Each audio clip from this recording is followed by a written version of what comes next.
మెదక్ జిల్లా రామంపేటలోని తెలంగాణ ఆదర్శ పాఠశాలలో బీఆర్ఎస్ ఇన్ఛార్జ్ కంటరెడ్డి తిరుపతి రెడ్డి నీటి శుద్ధి కేంద్రాన్ని ప్రారంభించారు. విద్యార్థులకు స్వచ్ఛమైన త్రాగునీరు అందించాలనే సంకల్పంతో తన సొంత ఖర్చులతో నీటి శుద్ధి కేంద్రాన్ని ఏర్పాటు చేశారు. ₹1,00,000 వెచ్చించి ఏర్పాటు చేసిన కేంద్రాన్ని ఆయన ప్రారంభించారు.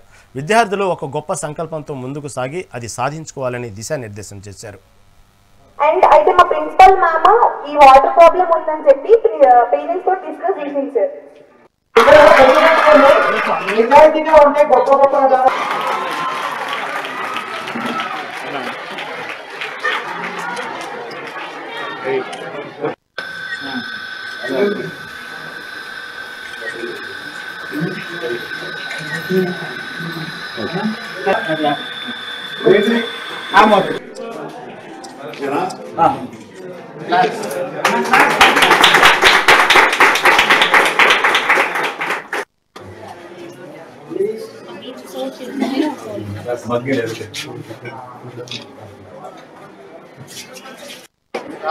వాటర్ ప్లాంట్ అయిపోయింది.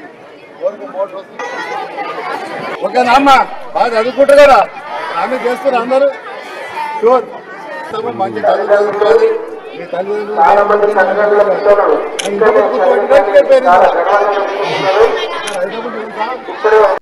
నాకు జితేందర్ అన్న నిజంగా ఇక్కడ వాటర్ ప్లాంట్ పెట్టాలన్నా కొంచెం ప్రాబ్లం ఉందని చెప్పిన వెంటనే పిల్లలు చదువుకోవడం మేము ఎంతైనా చేద్దామన్నా దీనికి వెనుకడి వేసేది లేదు, తప్పకుండా పెట్టిద్దామని వారంలో ఒకటి ఏర్పాటు చేయండి, మనం పోయి పిల్లలతో కలిసి మాట్లాడి చేద్దామని చెప్పడం జరిగింది. ఆ రోజే చెప్పేది పెట్టాం, కొన్ని అనివార్య కారణాల వల్ల రాలేకపోయినాం. ఇవాళ వచ్చి మనము ఈ శుభ సందర్భంగా ఈరోజు దీన్ని ప్రారంభించుకోవడం జరుగుతా ఉంది. అంతేకాదు ఇప్పుడే మన వైస్ ప్రిన్సిపాల్ గారు కూడా చెప్పారు, మీకు ఒక మంచి ఆహ్లాదమైన వాతావరణమైన బిల్డింగ్ ఉన్నది. మీకు ఒక ముఖ్య విషయం తెలియాలి ఏంటంటే ఈ బిల్డింగ్ కానీ పక్క బిల్డింగ్ కానీ ఉత్తరీత కాంట్రాక్టర్ ని బిల్డింగ్ నేనే కట్టినా, ఈ బిల్డింగ్ కట్టింది కూడా నేనే.